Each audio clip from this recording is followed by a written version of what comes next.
안녕하세요. 남과 북의 같음과 다름을 알아가는 시간 채널 N의 통일합시다의 김주리입니다. 오늘 이 시간에도 통일사랑교육협회의 최영실 대표님 모셨습니다. 안녕하세요. 최영실입니다. 네, 반갑습니다. 오늘은 우리가 계속해서 이어서 북한의 교육의 현실, 또 북한 학생들의 교육생활, 기타 또 공부에 대한 환경, 여러 가지 주제들을 계속 다뤄오고 있는데요. 오늘 이 시간엔 특별히 북한에서 정규 교과 생활이 아닌 그 이후에 이루어지게 되는 방과 후의 생활에 대해서 알아보도록 하겠습니다. 최 선생님 어떻습니까? 북한 학생들이 네, 정규 수업이 끝난 이후의 방과 후 생활, 네. 간략하게 이야기해 주신다면 어떤 것이 있습니까? 북한은 그 소학교와 중학교로 구분해서 이야기할 수 있는데요. 특히 소학교 같은 경우에는 기본 담임 선생님이 수업이 끝난 다음에는 과외 복습이라 해가지고 방과 프로그램이 운영되고 있습니다. 복습으로? 예, 네. 복습으로.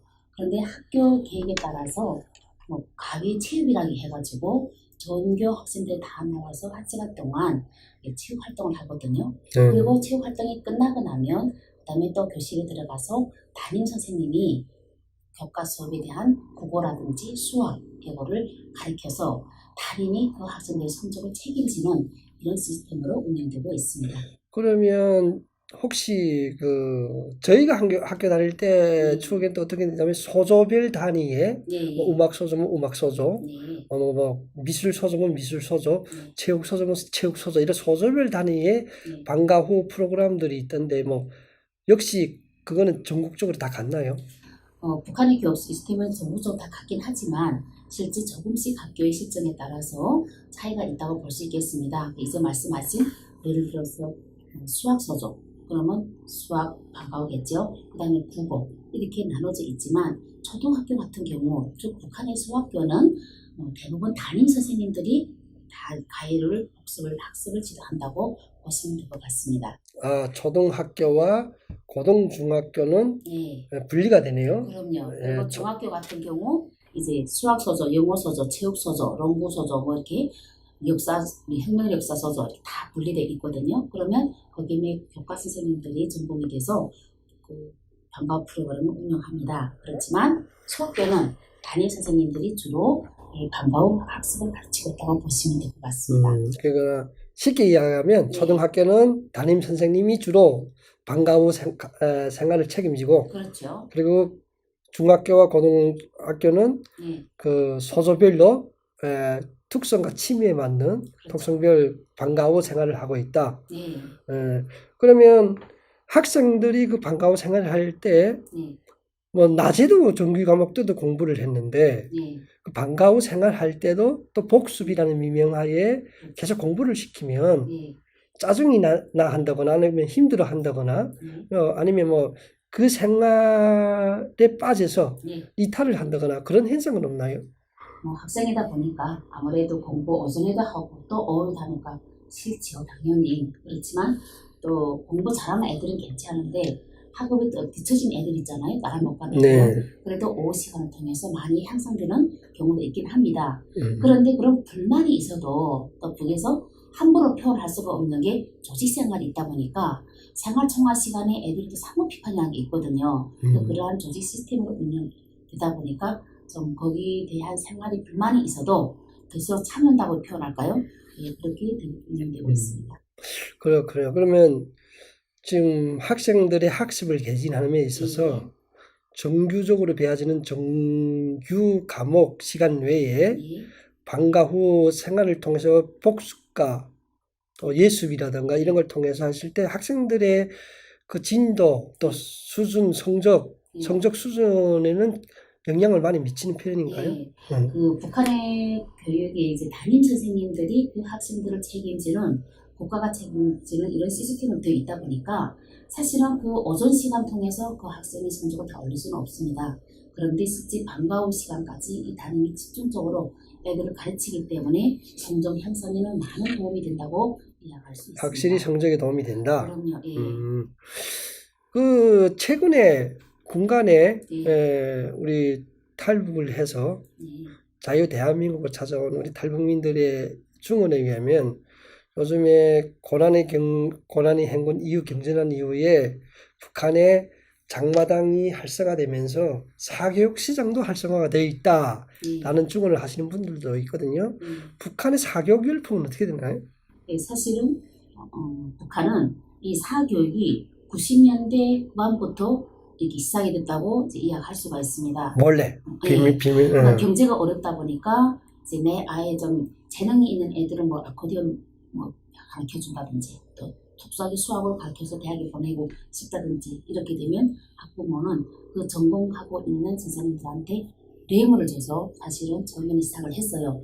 그런데 그것이 점점 2000년도를 지나서 종합성이 확산되면서 북한은 지금 현재는 사교육으로 완전 전환됐다고 말할 수가 있고요. 그 다음에 그 사교육이 정말 내 자녀를 대학에 보내자 하게 되면 꼭 사교육을 거쳐야만 대학에 보내는 정도로 어제는 하나의 시스템으로 가고 있다고 이야기할 수 있습니다. 그럼 어쩌면 남한의 지금 모델을 예, 베껴가고 있는 중으로 보여줄 수도 있겠네요. 그럼요. 예, 아무리 발전된 대한민국일지라도 사교육에 있어서만은 예, 그래도 사교육을 시키는 부모나 가정이 있지만 네, 또 그렇지 못한 열악한 가정이 있거든요. 당연하죠. 북한 같은 경우도 별반 차이가 없을 것 같은데 예, 어떻습니까? 모두 사교육을 시킨다 말할 수 없지 않나요? 그럼요. 사실은 사교육이 있는 사람부터 사실 시작을 됐는데 제가 지금 통계를 보게 되면은 그래도 권력을 가진 단기간 있거나 국가가 있는 그 자녀들은 대학에 보내기 위해서 사교육을 시키고 있고요. 그 다음 외화벌이를 하잖아요. 그래서 네. 그분들도 돈을 가지고 있으니까 자식을 위해서 투자를 하는 겁니다. 그래서 사교육을 시키고 실제 농장에서 또 노동가 생활에서 어려운 사람들은 내 자녀를 정말 사교육을 시켜서 좋은 대학에 보내고 싶어도 또 못하는 필리핀들이 있다고 말할 수 있겠습니다. 과거의 사교육 형태가 많이 활성화되지는 않았겠지만 예, 뇌물을 주거나 또는 간부의 직용을 남용해 가지고 이렇게 인맥을 해서 몰래 자녀들을 교육시켰다고 하면 예. 지금의 사교육 현실은 대부분 돈을 주면서 시키는 현실이잖아요. 그렇죠. 시스템으로 해서 갔다니까. 예를 들어 수학을 하자면 돈이 얼마, 사교육에 영어 시키려면 얼마, 아코디언은 얼마 이런 식으로 어제는 하나의 시장으로 형성이 돼서 사교육이 증가하고 있다고 이야기할 수 있겠습니다. 지금 현재 증가하고 있는 사교육 시장, 예. 북한 당국이 공개적으로 허용한 시장은 아니지 않나요? 허용은 안 했지만 어제는 자본주의 시스템으로 움직이다 보니까 그것이 계속 성행하고 있는 거죠. 예. 그래서 지금 우리 최 대표님께서 생각하시기에는 네. 이미 북한에서는 그 사교육 시장을 허물지 못할 정도로 이미 자리 잡았다. 그럼요. 예. 아. 오랜 어떤 10년이라는 이런 세월이 많이 흘렀고 지금도 저는 그렇게 사교육으로서 대학을 가는 것이 하나의 그 문화가 됐죠. 그러면 그런 사교육을 받지 못하는 네. 가정의 현실은 어떠한가요? 먹고 살기 어렵죠. 그러니까 먹고 사는 것이 넉넉해야 내 자녀의 미래를 위해서 투자를 하고 사교육을 하겠는데 사실은 경제적으로 어렵고 내 살기 어렵다 보니까 생각뿐인 거죠. 지금 우리 한국의 사교육 시장을 보면 특히 사교육에 집중적으로 투자하는 것이 영어, 예. 그다음에 논술, 예. 이런 과목들이 있는데 북한은 어떤가요? 어떤 과목의 부모들이 주로 돈을 투자해서 자녀들을 공부시키려고 하는지. 예. 있는 집 자녀들은 이제 우리가 북한 이탈 주민들이 증언을 이렇게 하다 보면은 우선 대학에 보내기 위해서 투자하는 그 비율이 가장 높았고요. 대학에 보내기 위해서. 대학에 보내기 위해서 사교육을 시키는 게 높았고 그 다음에는 특기 접속 내 자녀가 이런 악기를 치게 한다든지 아코디언이에요. 북한 말로는 여기는 북한 말은 선풍금이구나. 선풍금이네. 아코디언 한다든지 그다음에 기타 한다든지 바이올린 한다든지 이런 예술 분야는 예술 특기 접속을 해서 좀 거액을 많이 줘서 사교육을 시키고 그다음에 대학을 보내는 걸로 이렇게 좀 부류가 나눠져 있더라고요. 그러면 그렇게 배우는 사교육 열풍의 도가니, 북한도 하나의 사교육 열풍의 도가니에 빠져 있는데 그렇게 사교육 열풍이 성행하는 계층이 있을 거고 네. 그렇지 못한 그 대열에 들어서지 못한 계층이 존재할까?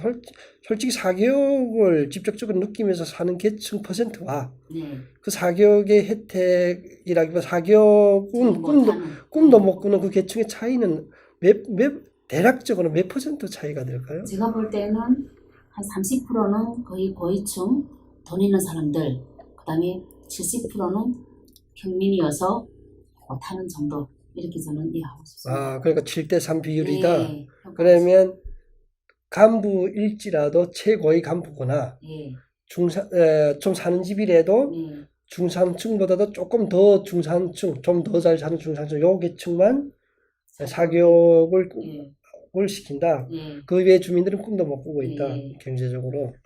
실제로 그렇게 해서 대학을 진학하거나 네. 또 이렇게 좋은 대학에 가거나 이런 대학을 진학하는 진학률은 매우 높은 편인가요? 진학률은 10% 보시면 될 것 같습니다. 사교육을 받았어도 네, 졸업생이 10%가 대학에 간다고 보시면 될 것 같습니다. 일반 계층은 사교육 꿈도 못 꾼다. 네. 참 우리가 또 오늘 최영실 대표님을 모셔가지고 북한 간부들과 또 특정 간부들이 전유물로만 될 수밖에 없는 그 사교육 열풍. 하지만 그럼에도 불구하고 기본 과목 외에 받게 되는 방과후 교육과 생활에 대해서 한번 돌아보는 시간을 가졌습니다. 오늘 이 시간도 함께 해주신 시청자 여러분 대단히 감사하고요. 북한 교육과 현실에 관한 문제는 다음 시간에도 계속 이어가도록 하겠습니다. 오늘 시청해주신 시청자 여러분 감사합니다.